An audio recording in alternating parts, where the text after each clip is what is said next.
This episode is proudly supported by Pepe Sayer Australian Cultured Butter, batch churned from single origin cream. We've got a culturing process, a fermenting process, an aging process. So the butter will taste very different than, I guess, the average supermarket butter. I like to say we make butter makers butter. Like, this is the sort of butter makers would like to eat, simply because of the slow process in which we ferment and age and get the flavour into it. You know, the natural fermentation that gets all the flavours into the cream, and then once you churn it, you end up with this really rich, flavoursome butter that evolves and changes because it's a live culture that's in the butter as well. For more information, go to pepesayer.com.au. You go for a particular reason. You go because the barista makes your coffee really well. You go because we know exactly how you like your panini toasted, how much cheese you like in it. And customers are still like that, right? They're still really keen for that. And that, to me, that's what drives me. That's what gives me the passion. This is the Deep in the Weeds podcast. I'm Anthony Huckstep. When we last caught up with Anthony Iacono, he shared the tale of moving from the corporate world into cafes and sharing his family heritage. He shared the realities of growing to 8 stores and peeling back to just 1. What does the modern cafe look like after the biggest upheaval the industry has faced? Anthony, how are you? Very good, thanks, Anthony. How are you going? I'm good. It's been a little while since we caught up and we had a ripping chat and delved into your family's history and your culinary escapades. How are things at the moment? Mate, things are not too bad. And firstly, thanks for having me back, mate. I really enjoyed the last chat and was looking forward to this one as well. Yes, so no, things are okay. The industry's definitely changed a lot in the last couple of years, you know, leading into COVID and then coming out of COVID. So I think we've got some very interesting times ahead of us, probably the best way to put it. I want to explore that. Like, if you think of sort of what the times were like before COVID, and we talked about the impact of COVID, but what has changed? Like, if you think of your own business, do you have some examples of how things are different coming out of COVID? Yeah, look, I think, mate, if we just briefly recap, you know, COVID and, the local cafe during COVID actually did quite well. We had lots of people working from home, and I'm talking about Bertoni, our cafe, but we had lots of our customers working from home, and the local cafe was really the only place they could go out for a lot of the time. So we used to get, customers visiting us once to 4 or 5 times a day, from their, morning coffees to their lunches and their take-home dinners. I think we had a bit of a false economy because business was actually quite good. We actually had quite a lot of business and people had money to spend because they weren't really doing much else with it. They weren't going overseas. They weren't allowed to go really anywhere. They weren't going to any fancy restaurants because they weren't open. So we took a lot of the sort of the money that was available, I suppose, if you like. And then we come out of COVID, which will say about 12 to 18 months ago, and the business was still very strong. Customers still had money. They had a bit of a nest egg that had built up over the last couple of years because, again, they hadn't done much. They hadn't gone away. There was no holidays. There was not a lot they could actually spend money on outside household goods. So we found that it was really, really strong. And people were enjoying life and spending money. And then we fast forward to May 2023. And I think we're finding that the industry is stalling a bit, and especially in, I think cafes and restaurants in general, and specifically Bertoni. We've got to stay very innovative to continue the momentum that we had. But, mate, there's no doubt customers are feeling it with all the monetary pressures that we're all aware of. They're definitely starting to tighten the reins a bit. What sort of impact is that having on sort of what you do, with the day-to-day? Have you had to change some of the things that you're doing? I think the biggest thing we've had to change is we have to continually reinvent stuff. We have to come up with products that aren't price sensitive. And what I mean by that is if you look at our coffee market, right, which most cafes, 20 to 40% of their business is done in coffee. It's a very competitive field, and it's something that everyone's well and truly aware of what the prices are. So as much as, if we worked on our standard cost models, a regular coffee, which says $4.50 to $5, it probably should be $7.50. But you can't charge that because people just won't pay that on a regular basis. So you sort of have to leave coffee alone. You have to charge a fair price for it. We've increased it a bit. I think everyone has, but you can't touch it too much. So for us, it's about developing products that aren't price sensitive. Things that our competitors don't do, whether it's a style of focaccia or a soup-related products or styles of take-home foods that people can't compare to another cafe or another take-home product. So what we find is that as a creative side, we have to continuously evolve, develop, try, which means that you're spending a lot of money trying stuff, spending a lot of money marketing stuff, and with some things they only last a week or two. But what it does is it gets the customers' interest and it gets them coming in and coming back. And that's been I suppose that's been my focus, is to try to focus on that and get people to try stuff that they don't normally get. And if we charge, say, $18 for a focaccia, they don't actually question the price because it's something they can't get anywhere else and they don't normally get from us either. So, so that's been the biggest thing. We've been trying to, obviously, managing staff hours. Again, over COVID and after COVID, there was lots of business to be had, so we didn't really there was never any challenge of hours, whereas now we're actually looking at stuff and going, do we need 8 people on a Saturday? Maybe we only need 7, and, what's the crossover period between staff? Because, by cutting down bits and pieces, you're saving $500, $600 a day. So on a micro level, we're having to manage stuff a little bit more proactively than we ever have before. It's looking at all our little costs that you don't always look at when, I saw a good thing that, I saw a thing online the other day. Neil Perry had a thing in his restaurant where he's challenged his chefs to only have 2 tea towels a day. Now, again, in good times, I don't think you challenge your chefs on any tea towels. Now, I'm not saying that Margaret or Neil Perry is doing it tough, and far from it, but you know what I'm saying. When times are tough, that's when you start looking at those little things and you start saying, well, how can we save $50 here and $200 there? And it becomes a bit more of a micromanaged sort of tool. It's an interesting sort of period of time. There's been quite a few operators have said to me about this sort of nervousness or stalling just at the moment because of uncertainty. And the last couple of years, it's been quite stressful. There's been a lot of anxiety. How are you feeling? What sort of impact is it having on you and your thoughts about the year to come? Look, I don't want to be I'm not here to talk doom and gloom and be the bearer of bad news, but I really feel our industry is starting to struggle. I feel like, like you said, we've come out of all this anxious period of COVID and, fortunately, some of us did okay out of that. And I know lots of my friends in the CBD have never really recovered from it and they're still struggling. And, if they're doing 60% or 70% of what they used to do pre-COVID, they're actually happy these days because at least they're sort of covering their bills, sort of. But I think on my side, mate, I feel a little bit like things can't keep going the way they're going because there's not enough happening. I feel like there needs to be a sort of a change in a movement in our industry. Mate, we are absolutely we're overpopulated when it comes to cafes per the population.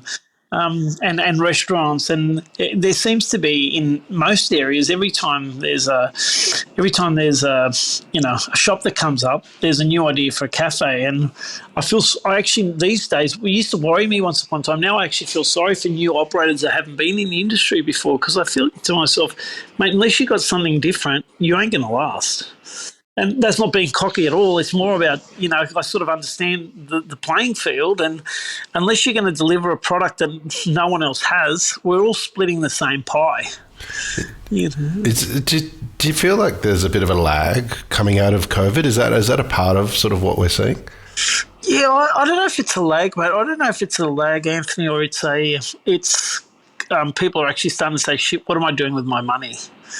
What? How am I spending my money? I think probably in the last few months in my business, and we're lucky. Balmain's a pretty affluent area that's got quite a bit of it's got capacity to spend money in cafes and restaurants. But I'm getting people in their 30s who are ordering breakfast now asking me how much something is, and I don't think that's ever happened ever since I've worked in the industry, because people that come to my business, they sort of know what my price points are. So it's no surprise to them if something costs 18 or $20. But I think now they're actually starting to do some budgeting and going, okay, we know that Bertoni pricing is about this, but if we're going to come for breakfast, then we don't want to spend more than $80 or more than $100. So I feel like people are a bit more aware, and it's definitely having an impact on the industry, because you'll find that the pie for entertainment for most couples and families is a certain amount. So they'll budget it accordingly to make sure that it takes their dollar as far as they can go. You mentioned you don't want to be too doom and gloom about everything, but what's some of the solutions at the moment that, the simple cafe operator, that doesn't have a high average spend, and what is it? What can they do at the moment to sort of get through this period? I think they've got to really the challenge you have, and I think what I found with smaller operators, and as you know, I'm in the industry in another side, but the challenge you have with the smaller operators is when things get tough, they start to become very tight, and what that then does is it affects their quality. So they'll give you the same pasta, or they'll give you the same breakfast dish that they used to at $18, but they'll compromise the quality that goes on the plate, the quantity that goes on the plate. Now, you can't do that. You can't do that unless there's an explanation to it. You can't. If I come to your cafe once a week and I have scrambled eggs with avocado and mushrooms and a toast, and it costs me $22, you can't charge me $22 the next week and give me 2/3 of the quantity, or give me eggs that are not as fresh, or bread that isn't the same quality as I used to get. So I think the first thing that smaller operators need to do is understand that quality is still king, right? And people still want value for what they're paying for. So if you are cutting back on anything, you need to communicate to the customer. It needs to be very clear. Look, we've adjusted the price. We've taken that down $2, but what it means is we're giving you 80% of the product rather than 100%. So I would always, if I was a small operator, I would always focus on quality. Don't cut back on your service, because people still expect a level of service. So everyone understands that the hospitality industry has gone through a bit of a tough time, and that they probably don't have the same amount of staff they used to pre-COVID, but you can't have half the staff, because what that then does is it affects how quickly the product goes out, the state that the product goes out in. It affects the experience that the customer has. So what you'll find is people are starting to lose customers because they're compromising how they serve them. So don't cut down on your quality. With your service, explain to people, like, if there's going to be a wait, if it's different to how it used to be. Customers are really easygoing if you let them know what's going on.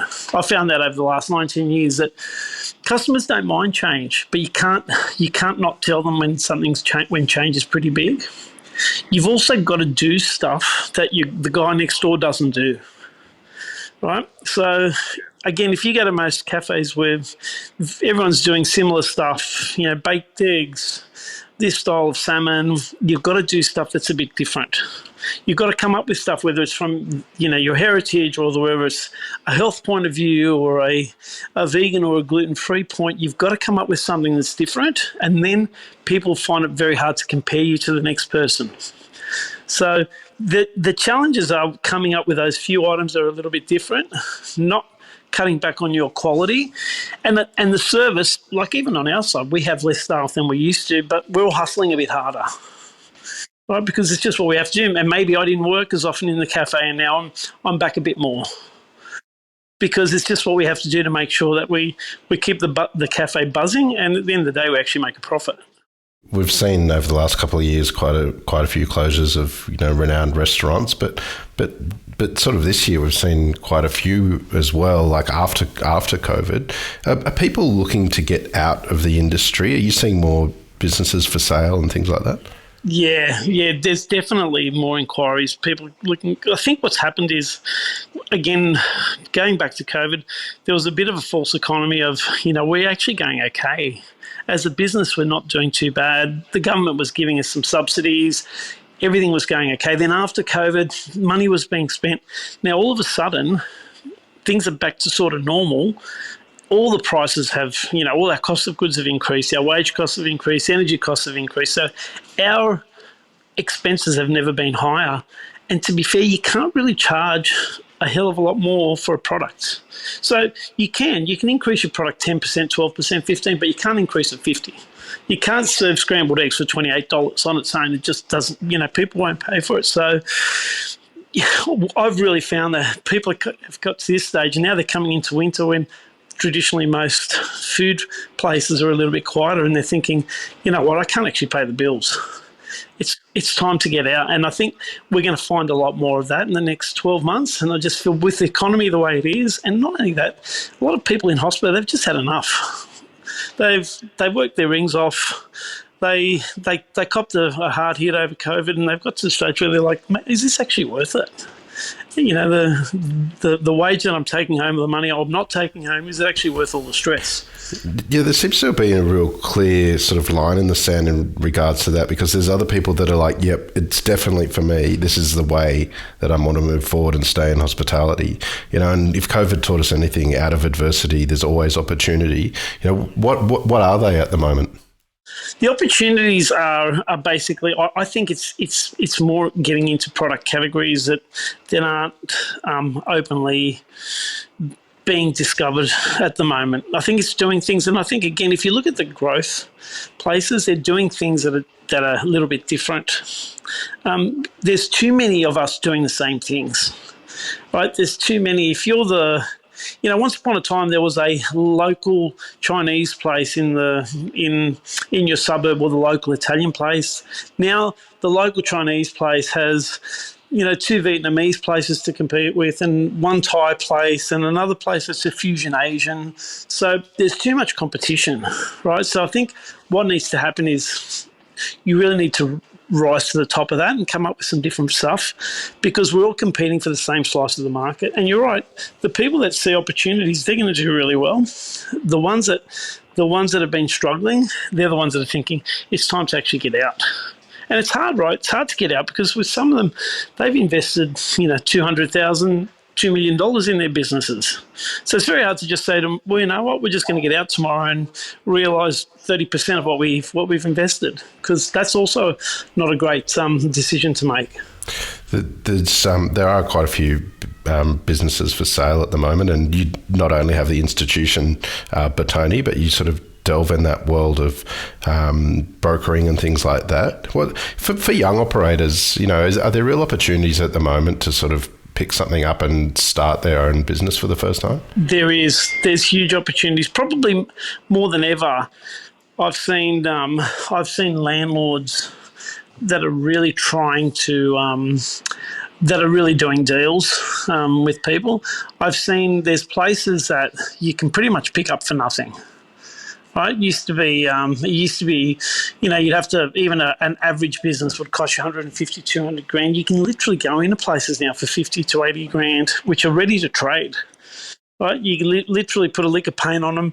So for a start off of between 50 and 100 grand, you can go into a new premises and potentially paying rent that isn't over the top. So for young people that have got a good concept, again, I would stress the fact that they have to come up with an idea that's different to the guys next door. Making a great coffee, Anthony, when we started 19 years ago, you made an average coffee, it was better than most other people, and you did okay, right? Whereas now, unless you make a great coffee, you actually don't even get a look in an area. So just a good barista making a great coffee isn't enough. A good chef who makes a good, roast, it's not. You've got to come up with what's the thing that makes you different. And I suppose as a young business, what the opportunity is, you can go in with 1 or 2 staff, you can specialise in a product, and if you're earning around about what you used to earn or a little bit more when you start, then you're in a good position to potentially do better than that in the next 2 to 3 years and build a little business that you can potentially sell for more money than the 80 grand you paid for the business to get into in 3 or 5 years' time. You can actually make a little bit of a nest egg for yourself. There's definitely opportunities there. When we caught up last time, we talked about the sort of the origins of Bertoni, and it's become an institution in Sydney. And you sort of branched out to, I think it was around 8 venues originally, and then peeled it right back. What was important in building sort of to that many venues and to make a success of them? You had to stay real to your concept. I think, one of the most important things was it's very easy to try to catch the next trend, to try to be, to try to have that idea that, people are lining up for that, the famous cheesecake or something. But what's really important is when you go into other venues, number one, they got to feel like the first venue, especially if the concepts are similar. When you're in one venue, the service that you give through your family is hard to replicate. So you've got to find people that are willing to embrace your culture. You've got to find people that are willing to say, you know what, this is something I want to be involved in, and I want to do what the Bertoni boys are doing in their main store. I want to do it in this store. So you got to give staff the ownership of it, whether that's through training, through incentives, through some equity, whatever it may be. You've got to do that. I think that, and you've got to be able to deliver the product in a very similar way to the way you do it in your first store. Because that's why people are coming back to you, right? They're coming to the city store or the Balmoral store because they want to feel a similar thing, even if they know the menu might be a bit different because you've got a different style of place or there's a different setting there. You've still got to have those core principles in place, and product, service, consistency, none of that changes. And they're similar for most businesses, right? They're similar for most businesses in that that's what people expect. That's what your customers expect. And that's where the challenges come. The challenges come because you stop doing that for some reason, or you do it differently for some reason. You've had plenty of bumps and scratches over the last 19 years for various reasons in the industry. But what's sort of inspiring you at the moment about where we are, with our food landscape and sort of what's lying ahead? Mate, what inspires me is the fact that people are so willing to still want to be served. Customers are still looking for excellent product. Customers love being served, yeah? Whether it's, fine dining where they're paying $500 a head and they know exactly what they expect, or it's coming into a place like ours where they might pay $30 a head, but they still get the love and attention, but it's a different style. I think customers, those things are still what we crave, right? I mean, I'm sure you crave that when you go out to your local place. If the pasta can be amazing, but if that extra bit of service and love isn't in it, it doesn't have the same feel to it. So I think people still want that. They still want that style of service. People are still really willing to pay because, again, wherever you're going, generally, you sort of know what you're spending. You don't go to a fine dining place and expect to spend $100 a head. You know you're going to spend more, but you want that special service. You want those special dishes, the little things that fancy chef does for you. And it's the same in the small places. You go for a particular reason. You go because the barista makes your coffee really well. You go because we know exactly how you like your panini toasted, how much cheese you like in it. And customers are still like that, right? They're still really keen for that. And that, to me, that's what drives me. That's what gives me the passion to still want to back up at 4:35 a.m. on a morning and open the cafe at 5:30 and serve customers because it's not a normal time to wake up, right? At that hour. But you become friends. Bertoni is one of those institutions that you've as a Sydney sider, you've got to go to at least once in your life, if not multiple times. But what's the secret to its longevity and its continued success? Mate, I think it's being able to change.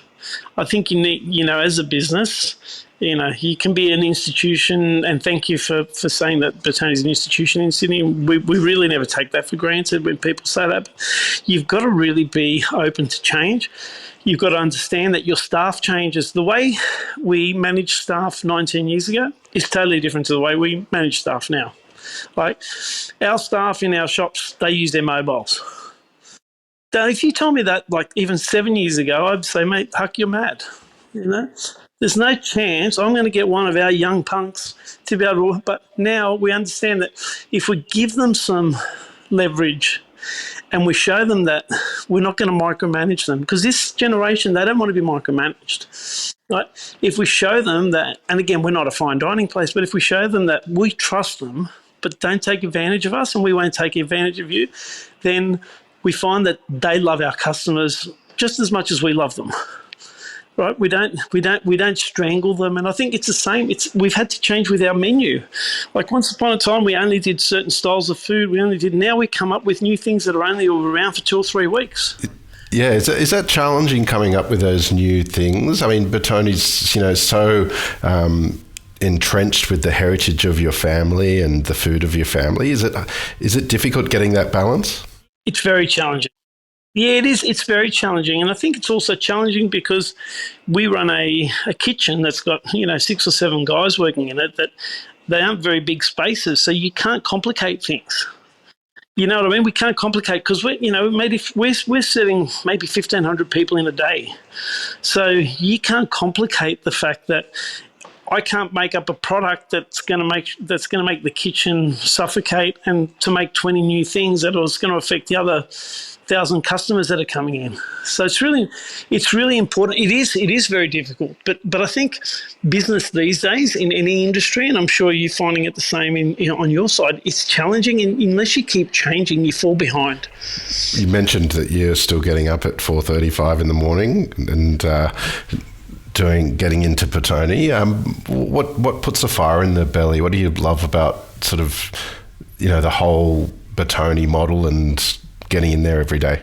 I love the energy, mate. I love the energy. I love the people that are, number one, my staff, the people that we work with are young and enthusiastic, and they drive us to stay young and current. We've also got our customers that, for some of them, have been coming in for 19 years every single day. Every day, unless they're sick or overseas, they come in every day. Some of them 2 or 3 times a day. We've got customers, and I think I mentioned it in the last chat we had. There's customers that'll come in that are in their 80s, that have been coming in since they were in their 60s, right? And there's guys, and there's sometimes we have trades guys that come in for 2 or 3 years while they're just doing a job in the area, and they inspire us because they come in and they're so happy to see us. For some people, we are the best part of their day. Honestly, we are, and I think that's something that it takes a while to sink in. It takes a while to actually believe, because it's like, we're just the coffee. They just come here to get one of our paninis or a pasta for lunch. But for some of them, it's actually the best part, because they got a lot of shit going down in their own side, whether it's at work, at home, whatever their circumstances are. This is their little escape. Well, you mentioned there's this little bit of a stalling at the moment and nervousness. What do you hope for the year ahead? I hope that people find their feet, especially on the economy side. I feel like people are really, if they're not struggling, they're worrying about it, and I think that makes people a bit wary and thinking maybe I should be saving my pennies a bit. I feel like, look, mate, and again, we've been around for 19 years, so we've seen this cycle before, but there's definitely a concern for people in their spending habits. Right? They're like, mate, whether you've got a $200,000 mortgage or you've got a $4 million mortgage, it's still a mortgage, and it still has to be paid, and it still comes with its challenges. Right? And I think that's what I've realised dealing with people in this environment for so long is they'll have the same issues. Whether the kids go to private schools or they go to public schools, they all want their kids to get a good education. They want to make sure they pay the bills. They want to be good parents. They want to be able to take them for a pizza once a week, maybe take them to the footy. They still want to be able to spend that money. When that doesn't happen, it puts a bit of pressure on everyone, right? And I think that's so. What I'm hoping for is things settle down a bit. The economy livens up a bit. The government gets inflation under control, and then we can just be back in our normal framework, which is challenging enough as it is. Really. So I'm not hoping for a lot, but well, as always, Anthony, it's always educational and entertaining catching up with you. Please keep in touch, and we'll have to catch up again soon. Thanks, Anthony. I really appreciate it. Thanks again for the chat. This is the Deep in the Weeds podcast. I'm Anthony Huckstep. Stay tuned as we take a deep dive into the lives of the incredible people who ply their trade in the food and hospitality sector. Special thanks to executive producer Rob Locke for making this all happen. Follow us on Instagram at Deep in the Weeds Podcast, or email us at podcast@deepintheweeds.com.au. Stay safe and be well.